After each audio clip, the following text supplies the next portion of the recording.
Brief. I will just say thank you, Cynthia, for that question. So I think there's, you're right, that some things have changed, somewhat for the better. There's proposals to cut some of that. I think the biggest thing that we can do, you know, again, this shouldn't feel like ordinary citizens can't participate in this, right? Because it is about the City of Providence needing a strong partnership, an ally with the state. We serve as a capital city. We have a tremendous amount of pride in our city and in the nonprofit institutions who make a home here. We also, you know, do carry those costs. And so I think there's a tremendous amount of growth. I think it's a city-state issue, and it's something I'm very interested in fighting for and advocating for.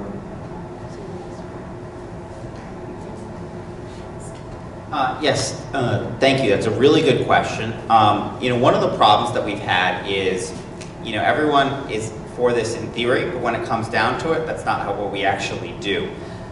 So one of the things I'm very strongly against is all these special exemptions that we pass that give one particular school or one particular nonprofit a special exemption. There's this long list of nonprofit special exemptions written into state law of individual institutions. And last year, I was the only one in, I think, the whole legislature to vote against a special exemption for East Providence, Providence Country Day in East Providence, to exempt them from the excess land tax that private schools have to pay.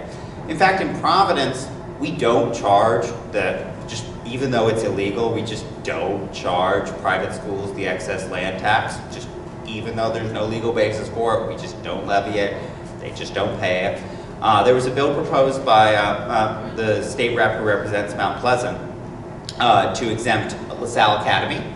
And I had a community meeting on this, and people in Mount Pleasant were opposed to it. And I'm opposing the bill.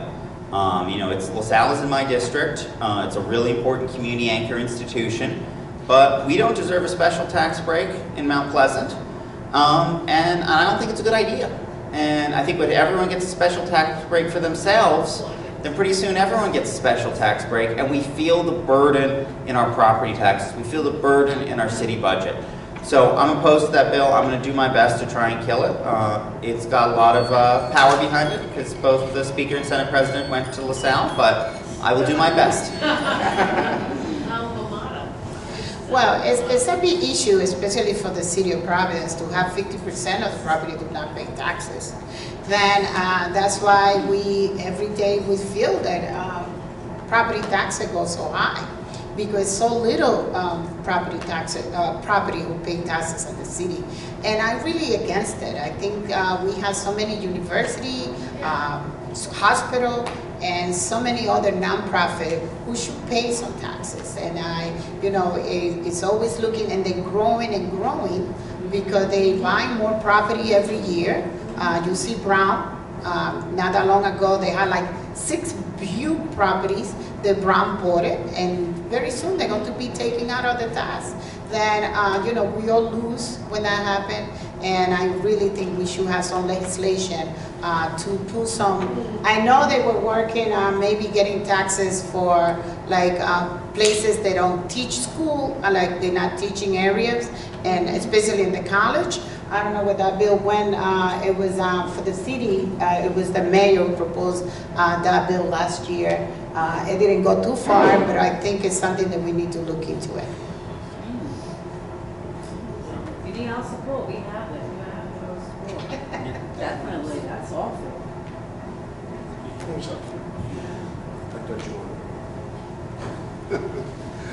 Yeah, nearly 50% of the property is tax exempt, and I think one of the things that holds it back, and I think Senator Bell kind of touched on, is that religious institutions.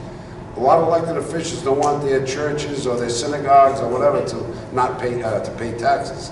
But I think one of the ways we can get around this, if we can get the legislation passed, and again, I don't see too much intestinal fortitude to do it, and that is to any part of an institution that is making money. So let's say there's a bookstore that say, you know, something that's, they're selling something.